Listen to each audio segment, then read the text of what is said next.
up, everybody? Welcome back to another video. In today's video, we have some NFL news that has just went down. A big trade has just went down, and it affects the video that we just did earlier today. So yeah, let's get it started. You know, I got to shout out DoseOfDion, man, because it was actually the first time I went live on YouTube. And, you know, guys don't know DoseOfDion. He put out a lot of good content for the Detroit Lions. Welcome everybody to our video. Glad you guys are here. And yes, this is just great timing. This is great timing. So earlier today, we did a video talking about the Lions potentially trading back and how that could work because Carolina sits at number 8 and they could be looking for a quarterback, which clearly they were. And Denver sits at number 9, who could also be looking for a quarterback. So the Lions could look to move back still in this draft, even though San Francisco already moved up to the 3 spot.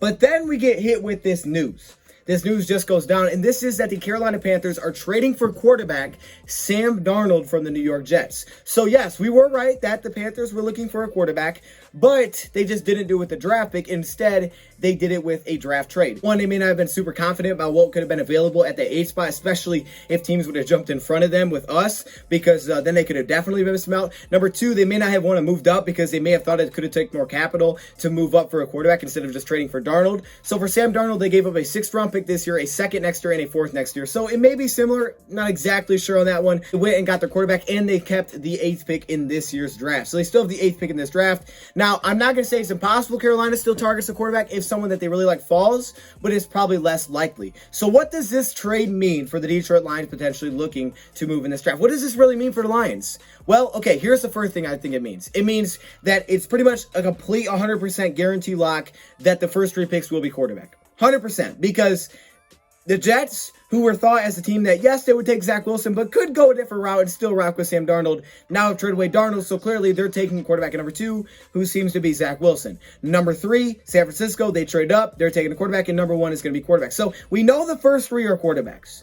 That leaves 3 more picks before our pick. Then again, it comes down to the Atlanta Falcons. Now, I think this trade could actually help Atlanta because there are rumors out there that Denver could be interested in jumping up just to make sure that no one jumps in front of them to take their pick. Because there still is kind of that little game that's going on right here, right? Denver, we're not sure if they want a quarterback or not. But let's just say hypothetically they want a quarterback. They want to go take one. They're not going to tell anybody, but they want to take a quarterback, and they're sitting there at 9. The thought here is that Denver will be trading up to number 4 to go get a guy like Lance. At least that's what people are writing about. Not necessarily a guy like Mac Jones. Well, what if Lance goes number 3? Or I guess number 2 or 1. But what if he goes number 3? Then Denver, are they automatically not interested anymore?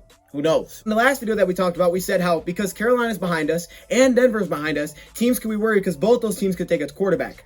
So the Lions, they still have potential trade back options because it's still the same teams behind them. None of that changed. Still your Patriots, still your Washington, still your Steelers, still your Bears. I mean, those teams have stayed the same. Like we talked about in the last video as well, this should be a draft day type of trades that are going to go down if it goes down. If stuff goes down, it's going to be on draft day because it's going to be, you know, teams waiting to see. We all know who the first 3 picks are going to be. It's going to be, okay, what does Atlanta do? Does Atlanta move? Because if Atlanta stays, let's say Atlanta stays and Atlanta takes a quarterback, you're in the same boat we talked about earlier, right? You have that one quarterback out of the top 5 who's still there, who's kind of floating around. We definitely don't think Cincinnati's going to take him, and we don't think Miami's going to take him, but we don't think those 2 teams are probably going to move either. How do other NFL teams feel? Are they worried that Denver could take their guy? Yes or no? So could the Lions still be a spot for them to jump up? So it doesn't mean the Lions can't trade back anymore. It just means it's probably a little bit less likely. Say Lions don't get trade back offers. How does this help them? Well, like we said, it's a surefire 100%. The first 3 picks are going to be quarterback. And the first 4 picks could easily be quarterback. Atlanta could move back, and, you know, then there's a quarterback for sure if Atlanta moves back. If Atlanta stays, they could take a quarterback or they could go with a weapon. We'll see what Atlanta does there. The first 3, potentially 4 picks could be quarterback. And now that that's 100% guaranteed the first 3 will be quarterback, it again gives a better shot for a top non-quarterback to fall to the Lions. That still gives you a trade back option because some team may be saying, hey, we want to go get this tackle, so we're going to trade up with you or something. But if the Lions want to sit at 7, again, it gives them more options at number 7 because I think, one, this improves the chance of a guy like Penei Sewell falling because now you know the Jets are off the table for that. And you looked at Cincinnati as Cincinnati and Dolphins now are the 2 teams that could. If the Cincinnati Bengals go with a guy like Jamar Chase and then the Dolphins go with a guy, I don't know, like a Kyle Pitts or something, Sewell's going to be there at number 7. A really good shot to land a weapon because then if the Bengals do take Sewell, then you have a really good shot to land a weapon. Sewell does go at 5 now because he won't go at number 2. Now you're thinking we're going to get down with one of the top weapons. offense, even if we can't trade back, we can get one of the top weapons here. If you don't want to go defense, I mean, you're thinking, okay, hey, we're looking at, yeah, Dolphins could take Jamar Chase, but then you have Kyle Pitts, Devontae Smith, Jalen Waddle. You got your pick between those guys. If they go Kyle Pitts, then you got Jamar Chase, Devontae Smith. I mean, you should get one of the top weapons then, if you want one. You're guaranteed that the top three are going to be quarterbacks, and everybody around the league knows that. So if you want to trade up for a non-quarterback, I think those obvious, trade back scenarios are still there, but since Denver is still at 9, it's still out there.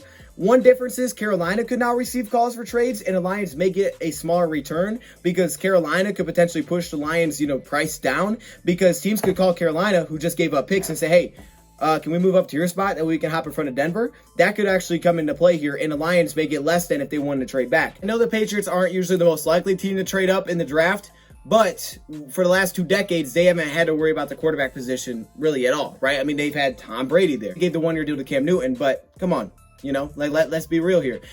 Bill Belichick knows what he saw last season. So if a quarterback slips out that he likes, and he's like, we have a shot to do this, and I don't have to, and he can find the right deal, he might do it. All right. I mean, hey, things change when you don't have a quarterback. Having Tom Brady for 2 decades makes things a lot easier. Let's just stick on the Patriots train here, because one of the most likely options or best fits, I guess you could say, for the Patriots to trade non-draft wise would be a guy like Jimmy Garoppolo with San Francisco, because of course Belichick brought him in, but then they traded him away.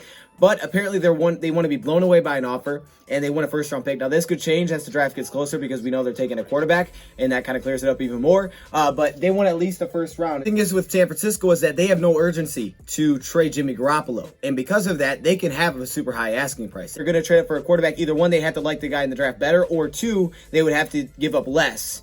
It'll really be fun to see, because it's really going to start at the number 4 pick. What does Atlanta do? They take a quarterback. If a quarterback slips out, just like we talked about before, there's going to be 2 quarterbacks available. Thinking, well, okay, the Lions won't be able to trade back then because there's no Carolina involved. Carolina could then once again get involved. I don't think they would, but your still chance here is that you don't know who Denver's going to take. And if Denver's going to take that quarterback that you wanted that slipped out, you could again jump up. So it's not like the Lions are completely out of a trade back scenario here, but it does guarantee that the top 3 picks will be quarterbacks, which means that worst case, if you wanted to trade back, worst case is you should have a better shot of landing a non-quarterback at number 7. Even if it can't move back, you are guaranteed a better shot at the non-quarterback really at number 7 at this point. And again, if Atlanta moves back and Denver goes up to 4, the first 4 picks are then quarterback, and you still haven't had a non-quarterback go off. Use your trade back options probably out the window? Yeah, probably. I mean, they're probably not that great at that point, but you're looking at one of the top non-quarterbacks. You're looking at the 3rd non-quarterback off the board is going to fall in your hands. If you haven't checked out the video from earlier today, you can still watch it, because we go through, why the Lions would trade back, who could trade up with them, and, all that kind of stuff. It still makes sense for the most part. Just take Carolina out of the picture, okay? So I guess the moral of the story is, after this move, to me, it means a little bit less likely you find a trade back, but not impossible. But it's also more likely that you have a non-quarterback fall in your lap. I don't think Carolina's 100% out of the mix to take a quarterback if the 4th pick in the draft is a non-quarterback, because that means one of those guys will fall. And Carolina, to me, made this trade to get Darnold to make sure that they had some type of option, because the way they talked, the way they made it sound is that Bridgewater is not going to be our guy. So, they had to get someone there. I don't think they're going to get a quarterback this year, but I don't think they're 100% out of the woods. Maybe like 95%. So, and maybe a better chance to trade back with a team that wants a non-quarterback. I highlighted it with red marker because you couldn't see it. I was predicting at this point, I would say the Lions probably are sitting at number 7 of the draft, and they don't trade back and they select someone there. All right, so this thing definitely shook it up. Great timing, though. Wow, you love the timing. Thank you, bro, for watching, and I'm out.